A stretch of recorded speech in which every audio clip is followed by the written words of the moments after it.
Hello, welcome to The Fault of Horror. I'm Chris. So as you may know, every year I watch 31 scary movies for the month of October. And today I would like to share with you the 31 movies I watched this year.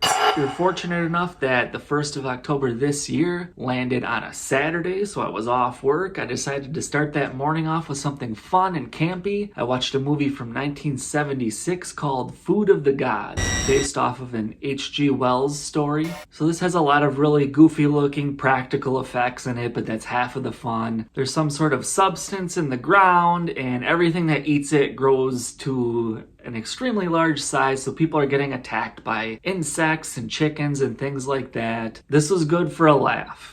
Okay, next up, I watched 3 of the Elijah Wood productions. I'm on a mission to check out every one of these, so I'm slowly chipping away at that. The first one I watched was Mandy from 2018. So this is one of 2 films produced by Wood starring Nicolas Cage, which is intriguing to say the least. I think both of them are pretty critically acclaimed, but I think The Color Out of Space was more popular. That wasn't available on any streaming services that I had, so I settled for Mandy. And I must say, I was kind of underwhelmed by this one. They went for some stylistic visuals that I feel just sort of fell off the mark. There's like these out of place animated segments. Sometimes it's just completely washed out in different colors. There's a lot of like scenes that are red. Some are really dark and black and you can't really tell what's happening. The plot is just kind of thrown out there immediately. Like Cage has this girlfriend who is abducted by this religious cult, and there's these weird like biker monster gang going around killing people, and then you just spend the rest of the time and he's just like seeking vengeance on them, and it's not that interesting. However, the next one I watched, A Girl Walks Home Alone at Night. Now bear with me, I'm not joking. This is an Iranian movie from 2015 about a skateboarding vampire. And no, it's not a comedy. This one had style. I really liked it. The entire thing is shot in black and white, and the vampire serves as a sort of vigilante looking to clean up society. This may not be for everyone, but I would definitely recommend checking it out if you're intrigued by that. And then finally, for the Elijah Wood movies, I watched The Greasy Strangler. The did I just watch, man? I feel like I'm going to hell for laughing at this one, but man, this movie has like intentionally bad acting and corny dialogue. Like they definitely went out of their way to make this as stupid as can be, and mission accomplished. It was really dumb, but so help me, I found it extremely humorous. But it's very grotesque. There's a lot of gross out humor in this. I will not recommend this to anyone, but I got a kick out of it. Next up, from 2015, I watched The Witch, or is it The Vivitch? I don't know why they stylized it with the 2 V's instead of a W. I saw this once when it came out, and it didn't really make a huge impact on me, but I've found myself sort of periodically thinking about it. And honestly, I couldn't really remember that much about it, and I'm glad I went back and checked it out again, but I don't know if this is one that I necessarily need to go back to a 3rd time. It's one of those slow burns to the point where it's almost a little boring. It's kind of irritating. The way some of these characters, in particular the 2 kids, act is a little jarring. It kind of grinds at the nerves a little bit. I think that was intentional to create sort of an unease in the atmosphere of it. I think it's worth watching once at the very least. So next up, I watched the 4 House films, and you know how we do things here on The Fault of Horror. We're gonna do a worst to first ranking of these. So the first one came out in 1987, and it's a bit of a cult classic. I think a lot of people who watched this when they were kids really enjoy it and love to revisit it. This is my first time seeing any of these, and I've got to say, I don't understand why this movie is a cult classic. Upon first glance, everything sort of looks impressive, but then it's all very wooden. People wearing costumes and puppets and things like that with little to no animation to them. They look extremely flat and unconvincing. I'm kind of puzzled how this movie managed to garner 3 sequels. So the second one is much more of a buddy comedy than a horror film, and it drags on way too long. So we're kind of off to a bad start. And when I watched the first one, I thought, man, now I gotta sit through 4 of these, and the second one didn't really help at all. But I think for people that grew up with these, the first 2 are the ones that they have fond memories of. Most people will disagree with this, but I actually enjoyed the third one the most. To be clear here, it definitely rips off its plot from a Wes Craven movie titled Shocker. So this one's very unoriginal. However, Lance Henriksen, an actor who you may know from the Pumpkinhead series, I think his performance sort of carries this film. By the time we get to the third act, I'm no longer really invested in it, but out of the 4, this is the only one I really got much of any enjoyment out of. So although it was my favorite of the 4, I still didn't really care for it. And we might as well start with the ranking now, because the 4th one, I'm putting that at dead last, at number 4. The actor from the first one returns. This one is largely forgetful, other than the pizza scene. Go ahead and check that out online if you want. That's the only thing in it worth watching. And then at number 3, I'm gonna put part 2. At number 2, I'll put part 1. And again, I know this will be unpopular amongst fans of the series, but number 1, I'm just gonna put the third one because it was the only one I felt gave me anything. This series is just not worth the time in my opinion. Okay, next up, the 10th movie I watched was one called Miracle Valley. I had never heard of this. It's brand new, and right when it came out, people were talking about it that Greg Sestero actually directed a movie, and I thought, wow, that's sort of interesting. Now, if you don't know who Greg Sestero is, let's just say he is Tommy Wiseau's partner in crime. The 2 of them work together on The Room, which is considered one of the best, worst movies ever. And I feel like this Miracle Valley movie is trying to capture the essence of The Room intentionally. Now, that was like, obviously, they were trying to make a good movie and failed miserably. This one, it felt like they were trying to embrace the corniness of that and capitalize off of it. And I kind of feel like I'm a little ashamed of Sestero for even doing this. It's a little too on the nose at times, and I cannot recommend this in the least. Number 11, I watched the reboot of Candyman. So I've seen the previous films. The first one is really iconic. I think you are far better served just watching the original and foregoing this reboot, but it wasn't a terrible movie. It just completely pales in comparison to the original. The 12th movie I watched was The Burning. So I'm actually only familiar with this one because of the video game series Clock Tower. I really love the first one that came out on the Super Famicom. And this inspired that because the villain is a guy walking around murdering people with shears. I can't recommend this enough. It's your typical 80s slasher film, but it was really early to the party. It came out in 1981. This was loads of fun. Definitely check it out. And number 13 from 1986, I revisited Trick or Treat. Just a movie I've seen before. I really enjoy it. During that time, there was some controversy that music might possibly contain subliminal messages that was leading people to commit violent crimes. But this film came in and sort of capitalized off of that. At number 14 from 2020, I watched a movie called Bad Candy. This is a total ripoff of Trick or Treat. Not the Trick or Treat that I was just talking about, but that other anthology movie that came out a few years back. And it just took me out of it completely. A blatant ripoff. I'm not even going to say anything more than that. Don't waste your time with this one. Okay, again, we're gonna do a worst to first here. I actually checked out for the first time the I Spit on Your Grave series. So we had the original movie, which was followed by an unofficial sequel. There was then later a reboot, which led to its own trilogy. And most recently, we got an official sequel to the original. If you're unfamiliar, this is a rape revenge film. So this is definitely not for everybody, in my personal opinion, albeit that maybe they're not done in very good taste. They are just movies, so just keep that in mind as I proceed here. The original has an element of realism to it that's rather jarring to witness. But as the film goes on, I found it rather difficult to take seriously because it just got downright goofy. So while it's not a bad movie and some people may enjoy it, the runtime just sort of drags on a little bit too long in that one. There's an actress in it named Camille Keaton who plays Jennifer Hills. She actually, in a roundabout way, reprised her role in Savage Vengeance, which was the unofficial sequel. But given how shocking the original one was, Savage Vengeance is like the after-school special equivalent of the original one. This was just a total waste of time.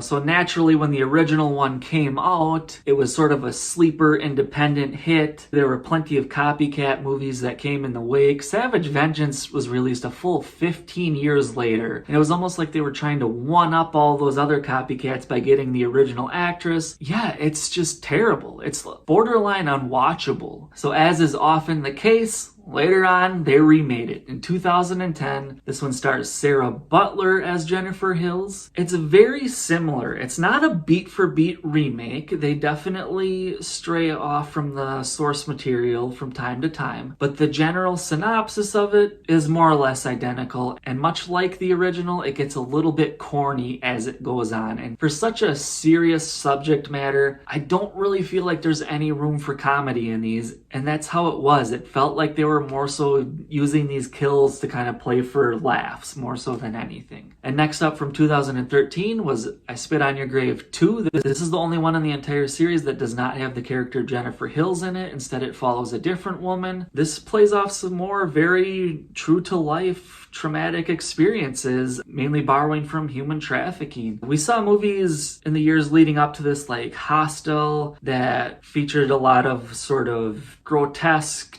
torture, and I feel like this was sort of made to capitalize off of that. It's not necessarily that much worse than the first one in the remake trilogy. It definitely goes more extreme than that one did, which is kind of essential in a sequel. You need to up the ante a little bit. Then Sarah Butler reprised her role as Jennifer Hills in I Spit on Your Grave 3, Vengeance is Mine. So in the years that have passed since the remake, she has been sort of ridiculed by society in a sense. Some people argue that she did not have the right to kill these people despite what they did. So she starts sort of taking it out on society and becomes a sort of vigilante trying to target people who essentially target people. This one had me checking the clock to see how soon it was going to be over because it was really, really uneventful. As this series went on, I did not think any of them could possibly be worse than that second one, but man, they were sort of challenging that. So even if you decide to watch this remake trilogy, I would say you could probably just skip the third one altogether. And then finally from 2019, we got I Spit on Your Grave, Deja Vu. Once again, Camille Keaton returns, and this time the protagonist is actually her daughter.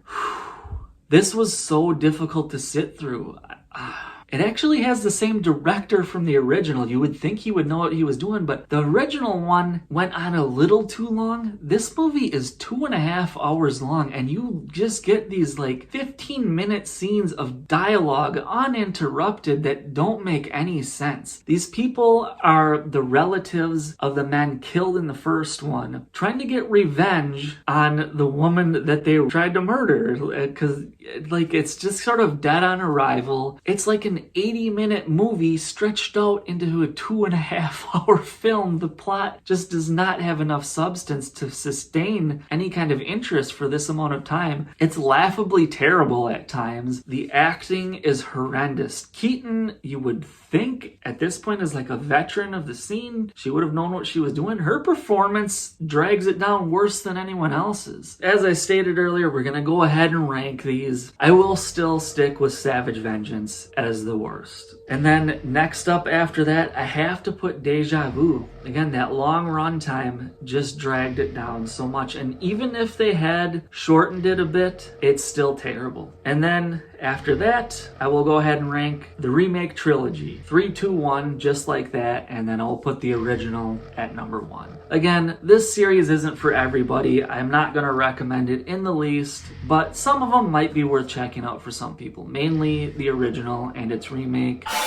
So now, speaking of worst to first, you might have already seen the Halloween Revisited episode I did. So the next 4 films I watched were the original 1978 Halloween, and then these remakes. The 2018 version, Halloween Kills, and Halloween Ends. So I'm not going to speak about those anymore since I already did it, but go check that video out if you haven't already. Then after that, from 1985, every single year I always make a point to watch at least one Frankenstein movie that I've never seen. And I watched this one called The Bride, starring Sting, the singer of all people. This is billed as a horror film, but there's really no horror to speak of. With that being said, as corny as this was, I kind of enjoyed it. I thought it was kind of a fun movie. They spend the first half building up the relationship between the monster and this friend that he makes to try and make the rest of the film a little more impactful, and I think they succeeded in that. So if you've ever seen the original Universal films, you know how the first one establishes the monster, the second one is the Bride of Frankenstein, and as you can probably guess by the title of this more so is about the Bride of Frankenstein.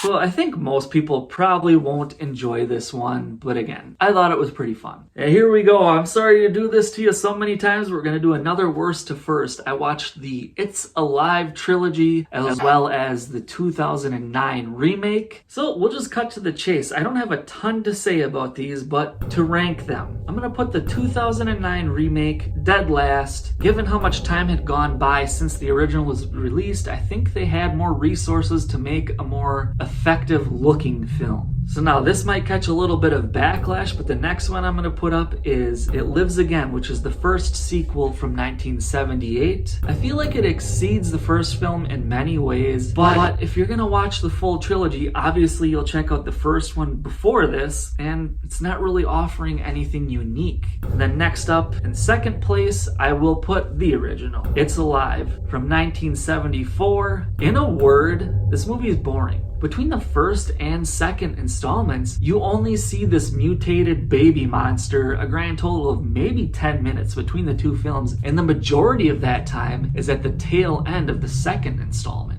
During that time, children in horror movies was kind of a big thing. You know, in the late 60s, we saw Rosemary's Baby, then there was stuff like The Exorcist, and I feel like this is just sort of an unoriginal clone of that sort of thing. However, the one that I did enjoy was It's Alive 3, Island of the Alive. This one came out in 87, so it was a full 13 years after the original. I think the 80s would have served this series much better. They should have just embraced the campiness of it, and that's exactly what they did with the third one. It's not great, but I got a good laugh out of it. Okay, at number 30, X, The Man with X-Ray Eyes. What a ridiculous title. What a ridiculous movie, but I had a lot of fun watching it. Isn't that kind of something that a lot of people have thought about over the years? If you could see through things, if you had X-ray vision. Back around this time, they even had ads in the back of comic books where you could order X-ray goggles and things like that. And it's a pretty wholesome movie. I think this is one worth checking out at least once. And then finally, at number 31, the hell was that noise? I'm gonna have to go check this out real quick.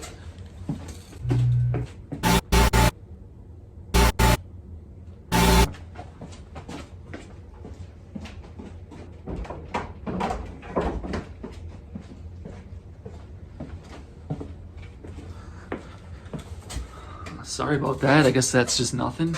And then finally, at number 31, this is usually premeditated for me. I like to pick out either something I've really been dying to see or a bona fide classic, and that's what I went with this year, The Stuff. This was released in 1985, and it's kind of ironic too how I bookended these 31 movies. Food of the Gods is like this stuff bubbling from the ground, and they're like, hey, let's feed it to our livestock. And The Stuff is, again, there's just like this goo on the ground, and they start eating it. The acting is actually pretty solid. These people play it straight despite the ridiculous premise of it. And about 3/4 into the movie, they introduce these like practical miniature effects that just stick out like a sore thumb, and I love every minute of it. I highly recommend checking out The Stuff. But that does it for my 31 movies this year, and if you don't like it, just remember, it's the fault of horror. There's that noise again.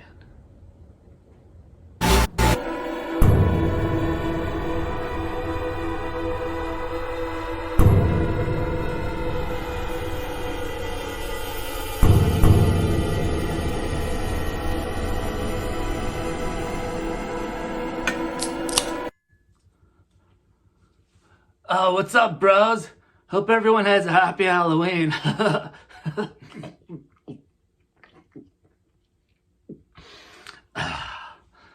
See you next year.